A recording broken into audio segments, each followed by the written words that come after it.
There are no troops in North Korea. Malcolm Turnbull's savage slapdown of a reporter as he praises Donald Trump for having a red-hot go after his breakthrough nuclear deal with Kim Jong-un.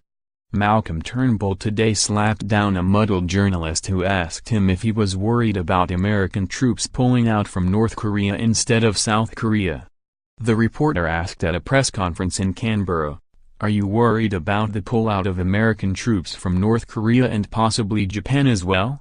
The straight-faced Prime Minister replied grumpily, "Well, there aren't any American troops in North Korea." The reporter then corrected himself, saying South Korea before Mr. Turnbull said "alright, okay" and proceeded to answer the question. Also in the conference, Mr. Turnbull said President Donald Trump deserves credit for having a red-hot go at denuclearizing the Korean peninsula by meeting Kim Jong-un in Singapore yesterday. But the Prime Minister sounded a note of warning about the Korea dictator's level of commitment. There have been many disappointments along the road to denuclearization of the Korean peninsula. It clearly hasn't occurred, Mr. Turnbull said. So he's giving it a red-hot go. We welcome it, but we do so clear-eyed and with caution. North Korea has regularly signed denuclearization agreements since 1992, only to continue to develop nuclear weapons in secret. Foreign Minister Julie Bishop said the focus was now on North Korea's response.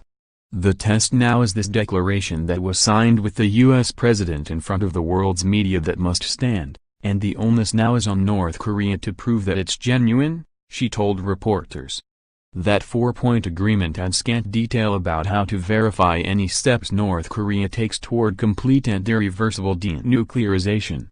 It also did not mention points raised later by Mr. Trump around the abduction of Japanese citizens, human rights abuses or the withdrawal of U.S. troops. Ms. Bishop doesn't believe the non-inclusion of those points means Mr. Kim isn't open to further discussions.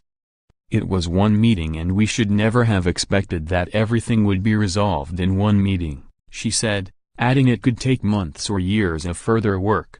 Opposition leader Bill Shorten agreed the summit was a positive step forward, even if some of the images were certainly unusual.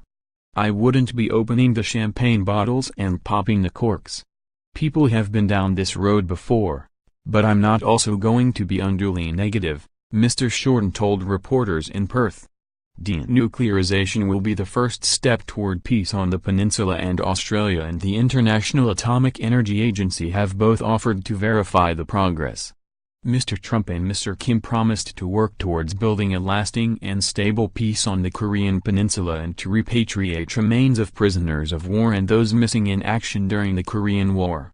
Ms. Bishop hopes this includes the remains of 43 Australians listed as missing in action in North Korea. Tuesday's summit was the first time a sitting U.S. president had met face-to-face with a North Korean leader.